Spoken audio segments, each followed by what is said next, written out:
सोनू भाई हमारा बिटिया बियाह ना होई का? अरे मर्दबा समाज में केहू बिटिया ऐसे रही है बिना बियाह है को मर्दबा सबके बिटिया बियाह तू करवा देते है, हमारे बिटिया बियाह कब कराई ब्याह? अरे भैया ओकरे लायक कौन लड़का मिले तब न बताइए। अच्छा ये तू बतावा तोहार बिटिया कह तक पढ़े हैं? अरे मर्दबा बीएड बीटीसी एलएलबी कुल के हम कराना है बाटी। डिग्री बड़ी बढ़िया ले हो तब का मर्दबा खाली तोरी के रोज रोज आवा तू बियाह करवा पावत है? अरे बहन एक लड़का जल्दी डीएम बनल उसे करबा बियाहवा? अरे भैया लिया चलो घर तुरंत हम दहेज जो है देबा ने? अरे जवन मांगी कुल दे भैया। तब चला ही लागे चला। ए झिंगला झिंगला रे, ए झिंगला झिंगला का चिल्लाते हो? करे सारे चिल्लात है। सिलेंडर उठाओ जो एजेंसी पे जल्दी सिलेंडर भरा लाओ। हम ना जा तू जा भराए लावा। सारे बड़का लड़का डीएम हो बा पार्टी के रखो बिना सिलेंडर कैसे खाना बनी? तो कहाँ एजेंसी मिला सो सिलेंडर मतलब पागल उगल है का? तो ले जाओ सारे मिली काहे ले जाओ भरा के लाओ। कहे तो ही ले जाते। अब भाई एक झपड़ मार उठाओ सिलेंडर ले जाओ भरा के लाओ।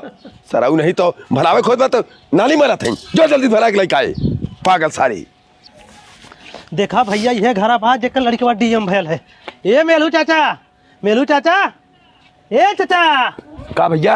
अरे मर्दबा तुहार लड़का डीएम होइए तुम्हारे लड़का बियाह करे बाद है लड़की वाले के लिए का है का भैया? एकदम से पगला है बहन ओकर रिजल्ट आया है घरे हुए ना किया। अब बहन ओकरे खुशी में हम गाँव गाड़ा कुछ खियाई पियाई तब बियाह के बारे में सोचब ने।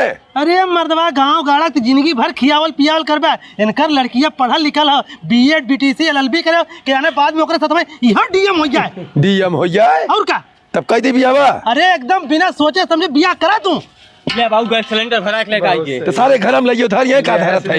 ये क्या हो? ये हमारा लड़का सारा कितना बड़ा बहल्ला हो देखता है ये गैस सारा लड़कावत बा। भैया एक बात कहीं बुरा ना माना जाबे। ओहो मर्दवा एक बात ना तू 100 बात कहा बुरा काहे मानब? देखा भैया जौन तोहार लड़का डीएम भइल बाटे उ पता न हमरे बिटिया ख्याल रखी कि ना रखी। ई लड़का हमें बड़ा मेहनती दिखात बाटे। इतना आफत में जब ये गैस सिलेंडर ला सकला ई हमारे बिटिया ख्याल बहुत अच्छे से रखी। ई हमरे बिटिया बियाह करवा दे भैया। ना हम बियाह ना करा। काहे ना करबे रे? बाबू हम गैस सिलेंडर भरा के लेके आवत है। यहाँ से मंत्री जी काफिला जाता, मंत्री जी गाड़ी रोक के हमें कहा तय रुक, जब इतना आफत में गैस सिलेंडर भराए लाए तोरे कितना मेहनती हमें लड़का ना मिले चलते हमारे गाड़ी में बैठ हम अपने बिटिया के बियाह तोसी करब।